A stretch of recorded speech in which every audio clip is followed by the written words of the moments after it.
Alors nous allons voir si la défense française est un bon choix pour la bibliothèque d'ouverture du Chess Challenger 8. Donc pour ça je vais me mettre sur le niveau 8 et je vais jouer E4, E2, E4, E7, E6, D2, D4, D7, D5. Donc coup de chance, on est parti sur la défense française. Je vais jouer le cavalier C3.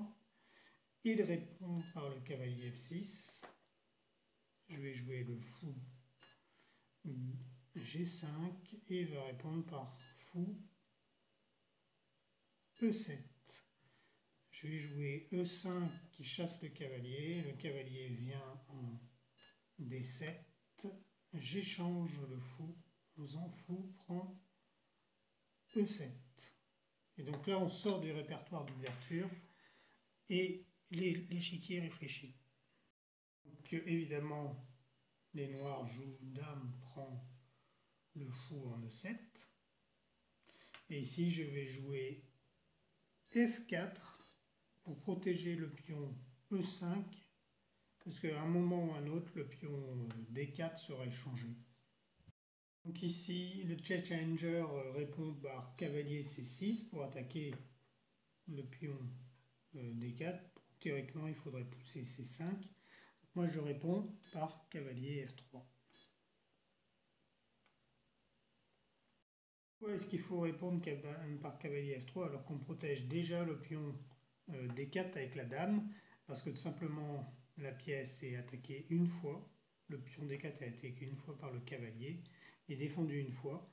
Et le surprotéger permet en fait d'éviter une attaque double avec la dame ici en B4 qui permettrait d'attaquer et le pion B2 et le pion D4 deux fois. Et donc là, c'est d'anticipation. Comme anticipé, le Chess Challenger va bouger sa dame en B4 pour attaquer deux fois le pion D4 avec le cavalier F6, C6 et la dame B4 et attaquer le pion B2. Bon, alors mon pion D4 est défendu suffisamment, puisqu'il est défendu deux fois. Et en fait, il y a un piège connu, on fait A3. On attaque la dame pour l'inciter à prendre ici le pion B2. Et ensuite, on met le cavalier en A4 pour attaquer la dame. Et là, la dame n'a plus de case. Et est obligée de se sacrifier sur la tour en A1. Donc, je crois qu'au niveau 4, il tombe encore dans le piège de prendre B2. Mais ici, on va voir s'il tombe dans le piège. Chess Challenger va bouger sa dame. Il ne prend pas B2, mais il va en A5. B2 était meilleur que A5, parce qu'en fait, après B4, la dame n'a qu'une case, c'est B6, où elle peut être attaquée par le cavalier en A4, et elle n'a plus de case. Et, comment dire, la dame est perdue contre un cavalier au lieu d'être perdue contre une tour.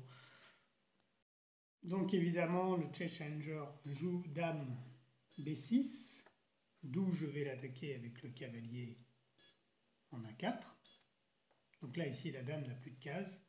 Ici, les cases blanches sont contrôlées par le fou, les cases noires contrôlées par le pion, qui est lui-même protégé par le pion en A3. La solution serait de prendre le pion D4 avec le cavalier présent en C6 pour donner une case de fuite à la dame en C6. Malheureusement, le cavalier D4 serait repris par le cavalier en F3 et contrôlerait la case C6. La dame serait obligée alors de se sacrifier en D4, c'est-à-dire que, je veux dire, sacrifier contre un pion, donc c'est pas la solution. Les noirs se résignent à roquer. Les blancs peuvent alors prendre la dame en B6.